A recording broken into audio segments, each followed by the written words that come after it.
So one of the unique features with Chain of Command, and out of all the wargaming systems that I enjoy, if you've been following my vlogs, if you've been checking out my blog, you know I love Battletech. You know I love Warhammer 40K. I do the X-Wing miniatures type thing. I get to play Wings of Glory, a lot of board games. I enjoy a lot of systems out there. And those are my primary systems. I have a bunch of friends that play other types of war games that while I don't have the miniatures, I'm happy to spend a weekend playing other systems. Historically, DBA, DBN, but Chain of Command. Chain of Command is a pinnacle. Chain of Command, World War II rule set, I believe it is the best rule set out there. It's dynamic. It's fun. It flows back and forth.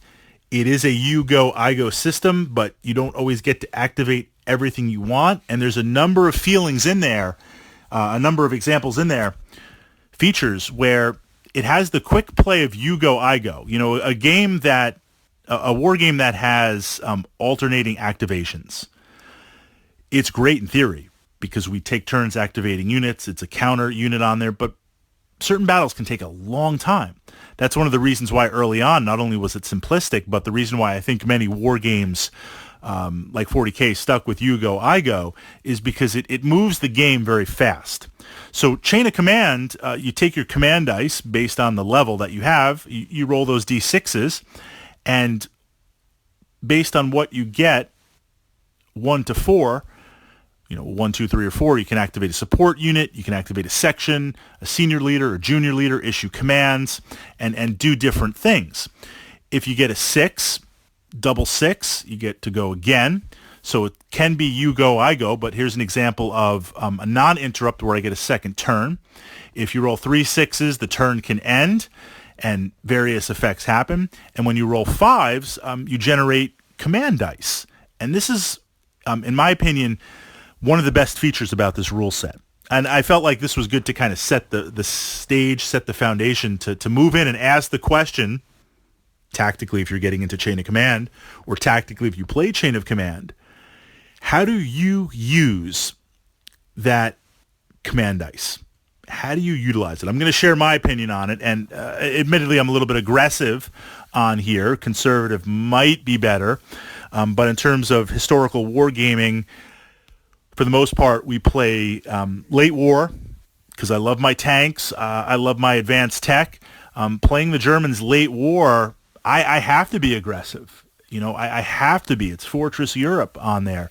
And I find myself often, not so much against the British in Chain of Command, or even the Russians, but playing against the Americans where they have so many toys. Their sections are huge. Their firepower is amazing. Literally, they've got quality, they've got quantity on there. They've got that duality, and as a German field commander, putting myself in that situation, I've got some really advanced tech, on some of the tanks. Certainly I've got machine guns everywhere that I can pack them, but I just don't have the numbers, and that makes me very vulnerable if my opponent not only plays tactically well, but kind of gets lucky on the dice, forces me to take a lot of shock. I also don't, by default, have 2 senior officers, senior commanders on there, so the ability to remove shock is a little bit limited, especially if I'm confronted mid or later in the game where we're pretty beat up and I've got a lot of units that have taken shock. If I can activate a senior commander or a junior commander, I need those activations to take actions. We're in the middle of a firefight. I really can't spend all my activations removing shock, where the British and the Americans, 2 senior leaders on the table, yes, they're a little more vulnerable to getting hit and, forcing to take a morale test on there. But you could literally have one senior officer, senior leader, just issuing orders. Okay, activate this section, activate that team, activate that support weapon. And you can have the other one being like, remove shock, remove shock, remove shock. So I find I have to be aggressive. Okay, so every time you roll a 5, you gain a command point. When you get to 6, usually it's 6. There's a couple of missions where it changes a little bit. And there's a couple of missions where you generate 2 for every 5. But for the most part, it's you get a 5, you get a point. You get 6 points, you bank that command die. You can utilize that dynamically to interrupt. And the four things that you can kind of do, the four primary ones are when it's the other player's turn and they take an action, right before they take it, you can interrupt. So an example is if I have, if I have a Panzerschreck team ready, hidden in that building, and my opponent, it's their turn. They bring on a tank onto the road. So if I wasn't in Overwatch, then they bring that tank on, they can shoot at me. I can say I want to interrupt. I want to spend my command die, and I want to interrupt. I get one attack on that unit. So it represents that dynamic ability to interrupt and do something. You can ambush, which means normally, another great example, right? A tank is making its way through this narrow road, hedgerows on either side. I've got a jump-off point. Think of it as a spawn point. Jump-off point down the road. That tank is covering. That tank is moving.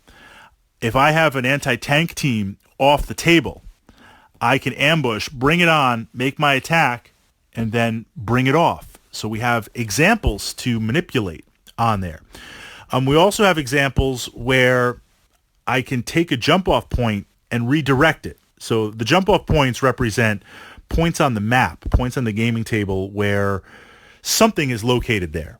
You don't know what until it's brought on the table, but by capturing those points, you're affecting the command structure and you're pushing the opposing forces back off the gaming table. As your opponent approaches, if they capture one of these points, you can literally move it back, move it forward, move it around, but you need the command point to spend it on there. Aggressively, I use it all the time to ambush, even if it's like just, a heavily armored tank is moving, it's front armor, I'm going to pop out, I'm going to shoot it, it's long range, I'm probably not going to penetrate that armor, I have to take it. If it's a machine gun team that my opponent rolls on with and I've got a fire team, I'll fire, I'll interrupt it, I will. Maybe I'll score a hit on that junior leader. If a senior leader comes into view, I'll interrupt, I'll fire my sniper or something on that.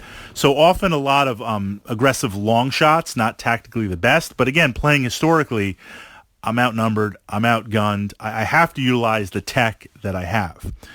Conservatively, tactically, the best way to use it is, and you can bank multiple command dies. You can, play the game very cautiously, and you generate a command die. You start working on the next one. In an ideal situation, I'd like to have one in reserve, ready. Because when a section is wiped out or a support choice is destroyed, or perhaps a senior leader or a junior leader takes a wound, you roll on the command chart. And this reduces your command points. This reduces your effectiveness.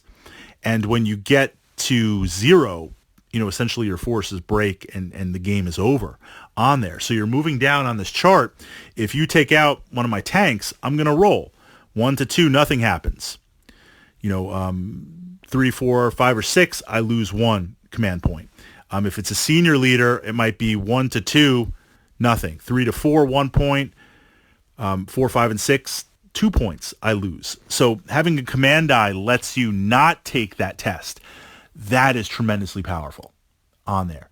That is huge, having that, especially as you move to mid-game or end-game where you've got a lot on the table, but everything is beaten up, everything is chewed up, and it might literally mean the difference between pulling out a draw or pulling out a win.